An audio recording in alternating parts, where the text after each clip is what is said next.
Welcome to the வினிதின் YouTuber. இன்றைக்கி என்ன பார்க்க போகிறோன்னா மூளை ஃப்ரை. அதுக்கு இங்கே ஒரு பேனில் 1 டேபிள் ஸ்பூன் நல்லெண்ணெய் ஊற்றிருக்கேன். கொஞ்சமாக மஞ்சத்தூள், கொஞ்சமாக மிளகாத்தூள், காரத்துக்கு மிளகுத்தூள் மட்டும்தான் சேர்க்க போகிறோம். கூடவே தேவையான அளவுக்கு உப்பு சேர்த்துட்டு, கொஞ்சமாக உப்பு சேர்த்தா போதும். நல்லா இந்த மசாலா லோ ஃப்ளேமில் வச்சுட்டு நல்லா கலந்து விட்டுக்கலாம். இங்கே ஒரு மூளையை க்ளீன் பண்ணி வச்சுருக்கேன். அதை இதோடு சேர்த்துட்டு லைட்டாக கலந்து விட்டுக்கலாம். ஸ்டவ் மீடியம் ஃப்ளேமில் இருந்தால் போதும். மூளையை உடச்சிடாமல் இந்த மாதிரி கலந்து விட்டுக்கணும். மூளை வேகிறதுக்கு ஒரு 5லேருந்து 10 நிமிஷம் வரைக்கும் ஆகும். மீடியம் ஃப்ளேம்லேயே வச்சு இந்த மாதிரி ரெடி பண்ணிக்கணும். அடிக்கடி கலந்து விட்டுட்டு ஓரளவுக்கு வெந்ததும் இந்த மாதிரி நடுவில் கரண்டியை வச்சு உடச்சி விட்டுக்கலாம்.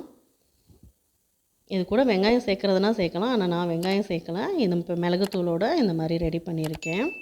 அவ்வளோதாங்க, மூளை வெந்துடுச்சு. நம்மளுடைய காரத்துக்கு தகுந்த மாதிரி மிளகுத்தூளை கூட்டவோ குறைக்கவோ செஞ்சுக்கலாம். நல்லா கலந்து விட்டுட்டு அவ்வளோதான், ரெடி ஆகிடுச்சு. இந்த மூளை சாப்பிட்றதுக்கு சாஃப்டாக கொஞ்சம் காரமாக நல்லாயிருக்கும். ட்ரை பண்ணி பாருங்கள். இந்த வீடியோ உங்களுக்கு பிடிச்சிருந்ததுன்னா லைக் பண்ணுங்கள், ஷேர் பண்ணுங்கள். நம்ம சேனலை சப்ஸ்கிரைப் பண்ணிக்கோங்க. தேங்க்ஸ் ஃபார் வாட்சிங்.